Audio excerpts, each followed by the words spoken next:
Hi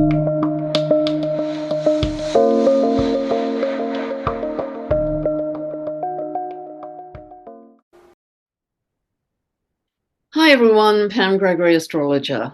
First of all, happy holidays, happy festive season if you celebrate it. And I hope that 2023 is a magnificent year for you. I'm going to be speaking here today principally about the first half of January and the full moon that we have in Cancer on the 6th. I am planning to film within the next couple of weeks, I hope, themes for 2023. Because many people are asking about that. But just to say, I think the bigger question, so many people are saying, what's the astrology for 2023? And I think the bigger question in these times is, what would you like it to be? What do you want to create in 2023? Yes, the astrology gives us the sheet of music, the pattern, or the pattern of the modeling clay, but it's us as humanity, individually and collectively, that takes it into form, that makes it manifest in the world. So the more we can step into this mastery of not being dictated to by the planets, but saying astrology is only half of the picture, it's just the pattern. What level of consciousness can I apply to that to create something beautiful in the world? So that's really, I'm going to be saying that a lot, I think, in 2023. But first of all, before we get to the astrology, I would just like again to say a massive thank you to all of the people who've been sending me healing. Thousands of people have written to me. My sincere apologies. It just isn't humanly possible to reply to everyone. I would love to, but unless I learn not to sleep, that I just humanly, physically can't do it. So please don't take it personally if I haven't replied. I do my best, but the volume is just enormous now. So, but I do try and read everyone. So thank you, because I know 3 people well who've had extreme physical challenges through accident or illness, and of course the healing to myself as well, and healing have been sent to all of us.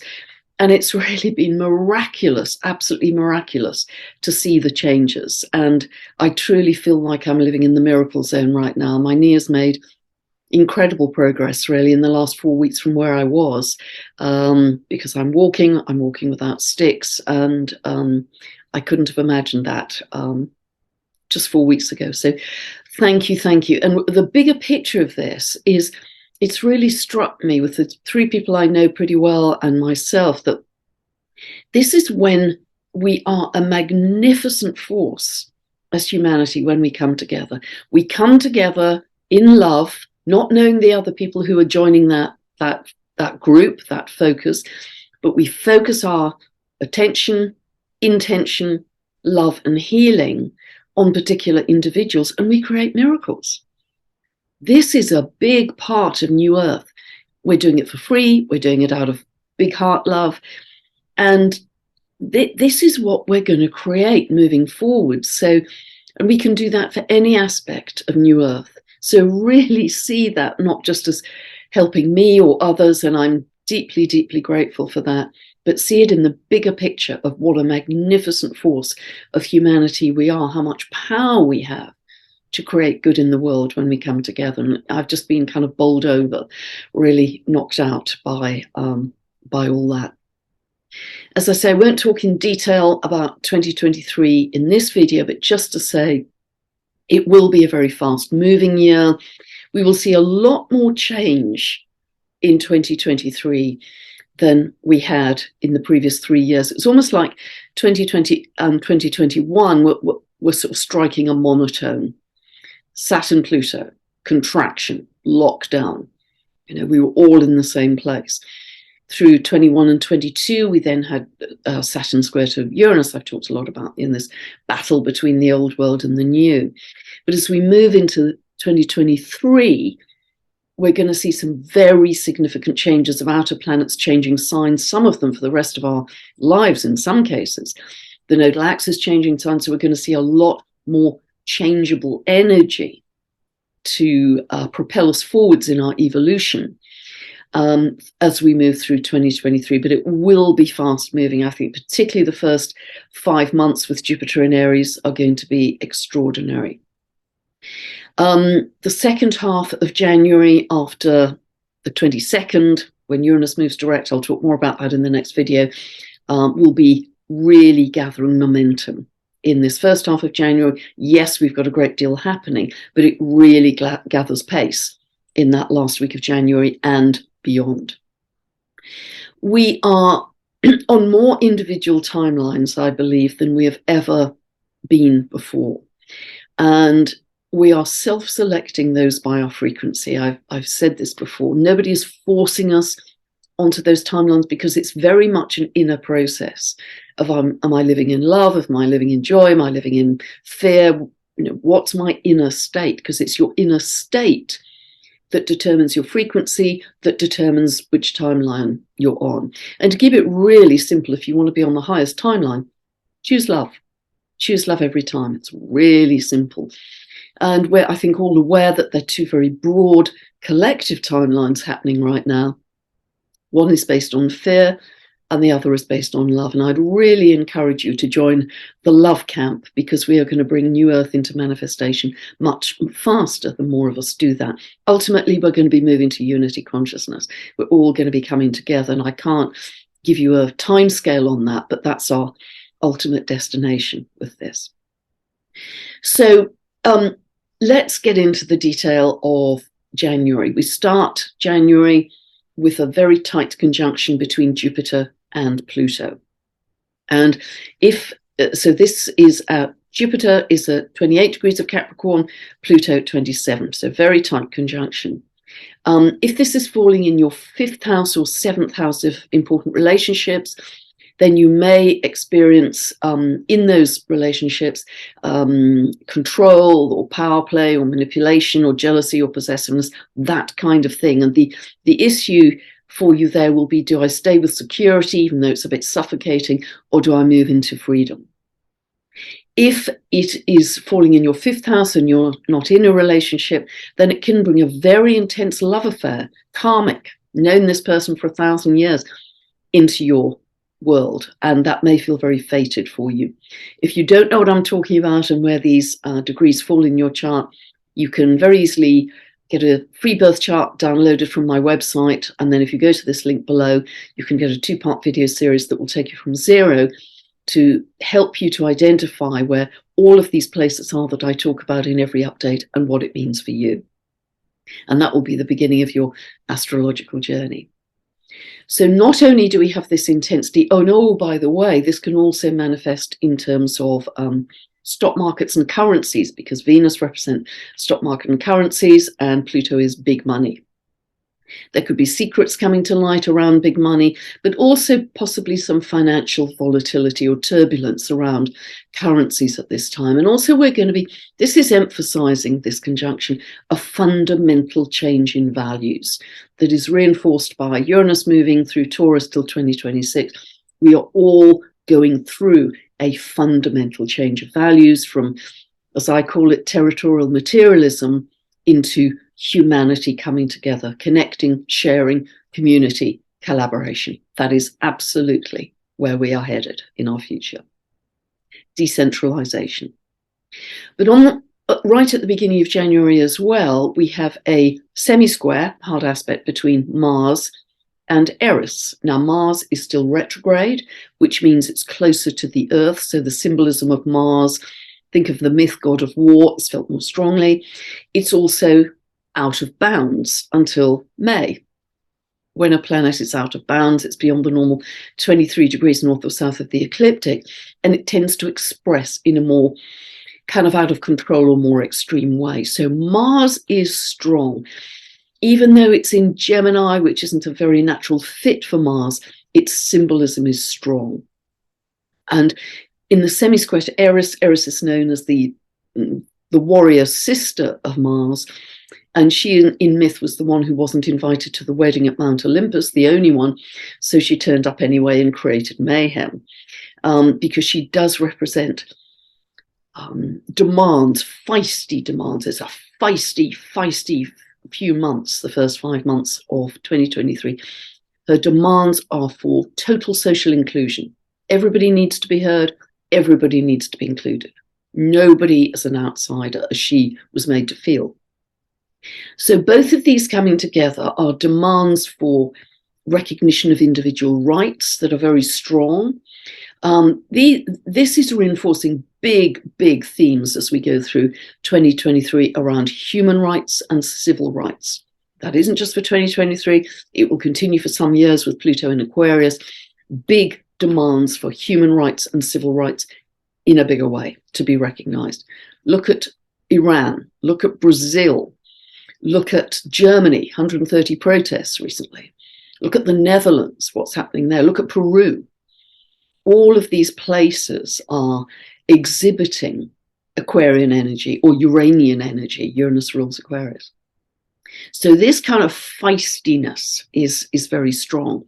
Now, it can be warlike. And of course, Jupiter moving through Eris expands the energy of that sign. Eris is the sign of the warrior.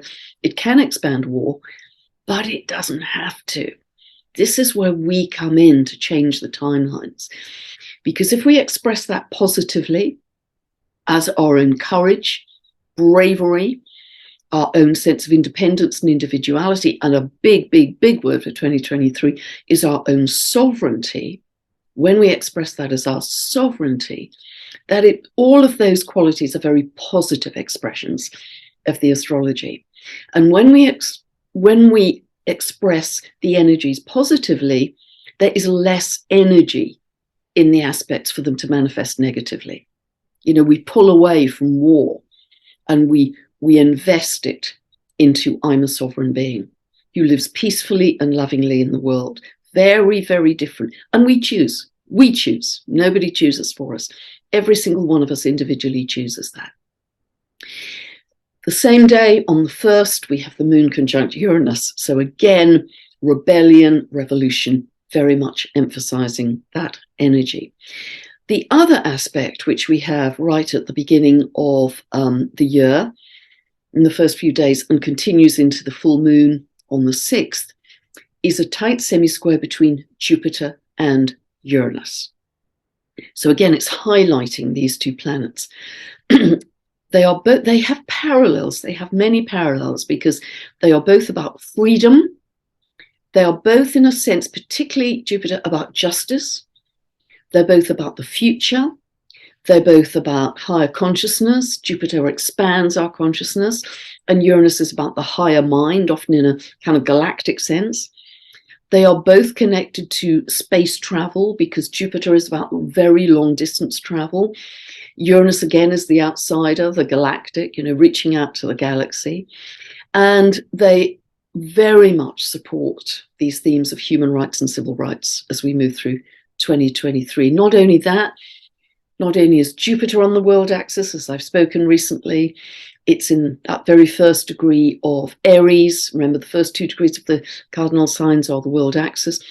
But equally, this is for astrologers really, Uranus, which is at 15 degrees of Taurus, 15 degrees of the fixed signs, that point is always going to be semi-square the Aries point, or semi-square one of the 0 degrees of the cardinals. So when we have a planet in hard aspect to the world axis, I know this will probably be absolute Hebrew to the rest of you who aren't astrologers, Uranus is also on the world axis. So that throws out both of those planets, Jupiter and Uranus, with all the themes I've just talked about, onto the public stage in a bigger way. Remember, Uranus also rules Aquarius. We are going to see 10 tons of Aquarius energy, particularly once Pluto starts to move in there, for our first glimpse of that in March. I mentioned recently that we have 5 new moons in a row at 1 degree of their sign. And it's one of the signals, again, for a big new beginning for humanity. What's also very interesting is we have 7 full moons from October just past till next April at 16 degrees of their sign. That's really interesting. And I was actually, although I'm not at all a numerologist or well informed about it, I was just thinking about that because I know with numerology that if you have 2 numbers, you add them together. So 16 you add together, you get 7. If you add together 2023, the 2 and the 3, you also get 7. So there's a lot of sevenness around 2023. Now, sevenness, as I understand it numerologically, is also about independence and individuality. It's very much about the scientist and the mystic. And that to me is fascinating, because that is reinforcing the shift of Saturn into Pisces in March until 2025. That is the combination, I believe, of science and spirituality coming together, which excites me enormously, because we're going to get kind of legitimization, if you like, explanation of what spirituality is really about via the science. So isn't that interesting? Again, it's about sovereignty. So Jupiter moving through the early degrees of Eris. I'll show you the chart in a moment. So again, see where the early degrees of Eris fall in your chart. As I mentioned recently, go back to June 2010, January 11, see what was happening for you then, because that would have been in the same area of life, the same house area as Jupiter's moving through now. And because it's the very first sign of the zodiac, this is really beginning a 12-year personal growth cycle for you. So we're spiraling upwards in manifesting whatever was manifesting 12 years ago. It's interesting thinking about kind of warlike energy. This was, of course, the time of the Arab Spring back in 2011 too. But really think about using that energy in terms of what you want to initiate at this time, these early degrees of the very first sign of the zodiac. What do you want to initiate? Who is the new you that you want to step into? And very importantly, what state of being do you want to be in 2023? What state of being? Not just, this is way beyond New Year's resolutions. What state of being? What do you want to create in 2023? Whatever the astrology says. You know, can we take ownership? Can we step into empowerment here? And quite a few months ago, I talked about finding a tone for love. And a few people wrote to me about that. You know, whether you can sing or not, whether you hum or you tone or you chant, find your own individual tone of love. And as often as you can through your day, just come back to that. Hum it, chant it, sing it, come back to that tone of love to remind you that that's where we're headed. We're going to create a beautiful new earth of love, based on love, heart-centered.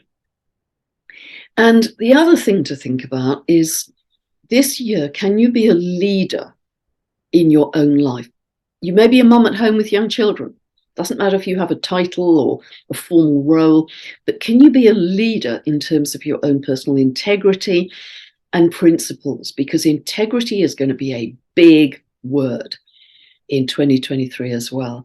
Pluto moving through the last few degrees of Capricorn, as it will, particularly the second half of this year, will be uncovering any lack of transparency, lack of integrity, particularly by people in public office.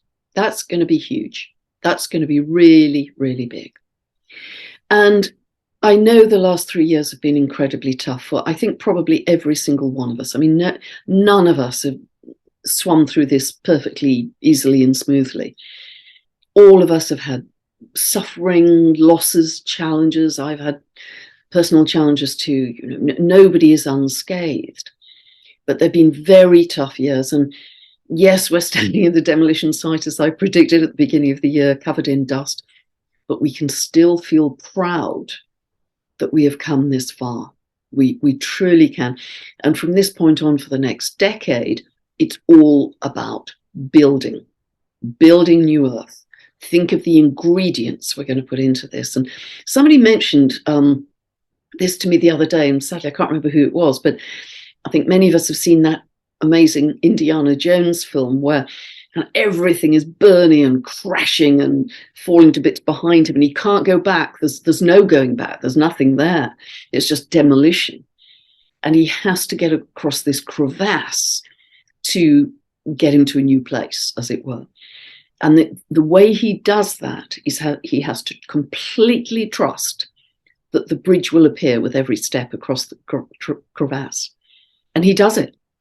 You know, he trusts, he believes, and bingo, another little bit of the bridge appears. Step by step, he gets over the crevasse. He trusts the invisible. And that's really where we're at this point. Because, as I say, many people have written to me and said, tell me about New Earth, describe it to me. Well, we're creating it. We're the pioneers, we're the ground crew, we're the builders. We are doing it. How do you want it to look? I mean, there's certain principles that I'll talk more about in the other video for themes for 2023. There's some very clear kind of pillars, if you like, or foundations.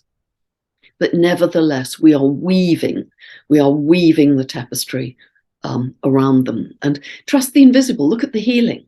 Look at the healing that you've created for me and for other people I know that has just been miraculous. Trust the invisible. Trust in love. Okay, so I'm now going to show you, finally, the chart for the full moon. And this is coming up on the 6th of January. 6th of January, and it's happening at 3:07 Pacific and 11:07 UK time. And you can see here the sun and the moon was opposite each other to full moon, 1621 of Cancer.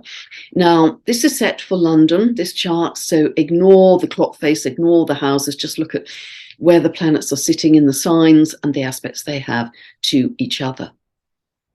So one of the things I'd like to say about this, every full moon tends to bring feelings and emotions to a head. It does that particularly with the water sign, which Cancer is, and particularly when it's the moon's own sign.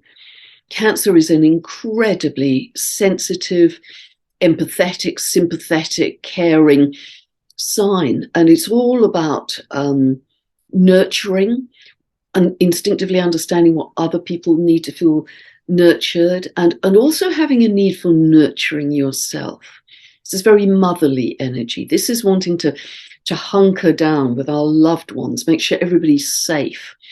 And Cancer is very much representing our emotional security, and Capricorn, where the sun is here and three planets are, is our practical security. So it's, this can be a time when we need to make sure, particularly in the Northern Hemisphere, where we're in the thick of winter, that we've got our provisions, that we're hunkering down, we're cozy, we're safe and secure. So those could be quite big themes with a lot of emotion attached. And I think also what we'll be feeling is there's a T-square here. You see Chiron at 12 of Eris.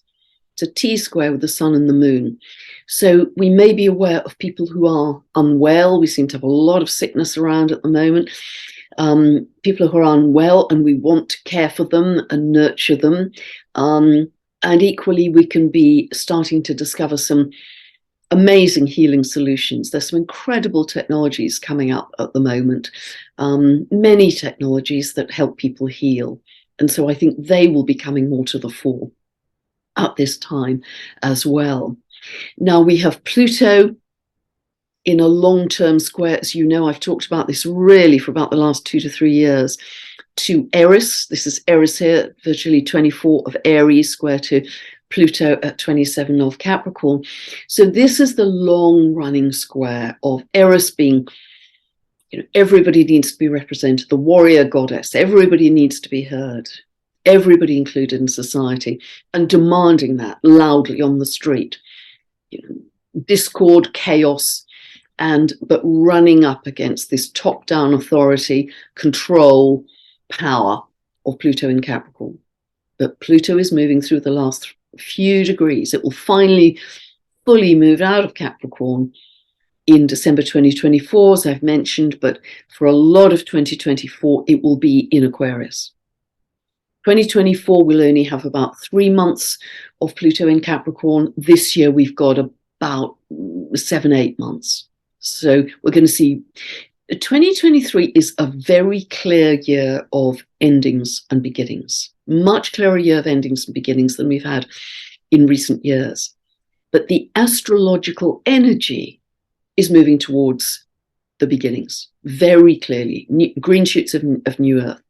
And it's moving away from the endings. because there's no energy left in them. And a big, with astrology, as I've said in the past, that we always look at previous cycles, what happened historically when XYZ happened, and we say, okay, how can we apply that with an intelligent estimate of what's likely to happen this time? But there are some big game changers at this time. We are having big jumps in consciousness. That was very strong around the solstice. It's going to be strong again in March. The Earth is moving through the photon belt, as I've described. That only happens every 12,000 years or so, give or take 500. I was at a group meditation on the 20th of December. The light was extraordinary. We were outside, a large group of us, and around the ruin of an old church with very strong energy lines. Not a cloud in the sky. The light was incredible. This very fine, high-frequency photonic energy and light. We could see it. It was very bright, diamond, white, sparkly. That is the game changer. That is what's shifting our consciousness. And in addition, all the coronal mass ejections, the galactic and cosmic energy coming in, both of those new energies, new sets of energies coming in are game changers to same old what happened last time.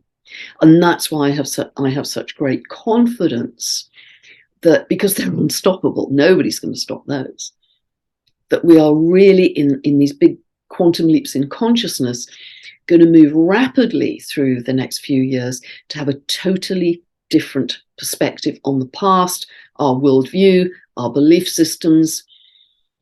And what's interesting with this chart as well is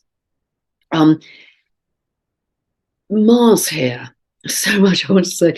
Mars here at 8 degrees of Gemini. One of the very interesting things is that it is exactly by degree conjunct US Uranus. And by that I mean, if we look at the chart that most astrologers use for the US, which is 4th of July, 1776, 10 past 5 in the afternoon, Philadelphia, signing of the Declaration of Independence. That's kind of the birth chart for the US in its current form. In that chart, Uranus is at 8 degrees of Gemini. Okay? 8 degrees of Gemini. So Mars here has been hovering around about 8 degrees of Gemini a long time. It's been 7 months in Gemini, very unusual. It is conjunct the Uranus in the US chart. Now that's a pretty explosive combination. That can be sudden shocks, sudden events. It can be, it's the signature for earthquakes of various kinds. Uranus in the US chart rules the 3rd house of information, facts, communication, and the media. It's the 3rd house. Mars here is in the 3rd sign of Gemini, which rules facts, information, etc., the media. So I think in this month of January, we could have some pretty explosive, shocking news connected to the media. I mean, for instance, it's almost literal, it's almost like a cosmic joke to me that Gemini, people who have strong Gemini emphasis, often have a great interest or love of feathered birds and flight. And we have a lot of energy at the moment happening with the social media site of Twitter. Twitter has a logo of a bird. It's just so literal here. So I think a lot is happening in the social media arena, give or take whatever you think about that. But it is potentially stirring up a lot of issues around communication, what's true, what's not in the US. By the way, I know people get irritated when I talk about the US, but as I'm going to say really clearly, whatever is happening in the US at this time is going to ripple, domino across the rest of the world. So this is actually a global statement that I'm making here. The other thing to reinforce how important the US is at this time is the moon here, 16 of Cancer, is conjunct the sun, S-U-N, of the US in that 1776 chart. And we are going through the US Pluto return, which means that transiting Pluto in its orbit is coming back to the birthplace, if you like, the 1776 place of natal Pluto in that chart. So this is a total spiritual transformation for the US, which will continue over the next couple of years. And however that plays out will very much colour how Pluto moving into Aquarius starts to play out in March. There's a huge amount here, just a huge amount about information, the media, communication, what's true, what's not, highlighting initially the US, but spilling across the rest of the world. Now, so then we have some really, this full moon is very strong anyway, because it's going to shine a light on what we didn't know before. Look at where 16 of Cancer falls in your chart, what's coming to culmination, completion, closure. But it often shines a light on what we didn't know before, on secrets, or it's revealing things. Running into the few days after this full moon, running into the 11th, Eris moves stationary direct. She's been retrograde for quite some time. She moves stationary direct. So whenever a planet changes direction, it's like a huge ship, you know, like Queen Mary. It slows, it stations, and the symbolism is magnified. So we are likely to see a lot of feisty, on the street type energy, everybody needing to be heard and included around the 11th, few days to either side. That's reinforced by the fact that on the 12th, the next day, Mars moves stationary direct. So those days are going to be quite hot, feisty days, and the days around them. So, as I say, if you're seeing war in the world, which we are, and you know the vast percentage of the whole population, you know, probably 99% of people want peace. They do not want war, they want peace. So in that situation, just keep sending peace, sending peace, sending peace to the world as you go through your day. That's so important. I just want to talk about Chariklo in a minute. I haven't talked about for some time. I just want to note, that Chariklo at 7 of Aquarius is conjunct Venus, and I'm going to talk about Chariklo in a moment. But I'm just going to stop sharing, because what I want to say is there's going to be such a lot happening in our world. Planets changing sign, nodal axis changing sign, a lot of drama and events. And as I've said always, whenever you focus on those, your energy scatters. You're giving away your power to whatever you're focused on. So keep bringing yourself back to your inner world. Just close your eyes, focus on your heart, focus on your breath, focus on stillness, and just if you know nothing else, close your eyes, put all your worries and troubles about everything in a box on a table close by. You can pick them up in a few minutes, I promise. You know, if you want them to be there, they'll still be there. Put them in a box and just dedicate the next few minutes to having 100% focus on your breath, 100%. And just watch your breath. It's all you have to do. You don't need to know anything else. Just watch your breath. And as you watch it, you'll find that the breath slows, it deepens. You're actually reducing cortisol in your body. You're boosting your immune system with every moment that you do this. That can be measured by blood tests, by the way. This is real stuff. This isn't just woo-woo. The more you can do that and drop into stillness, the better your outer reality will be, because our outer reality is always just a mirror of our inner reality. And that is so simple to do.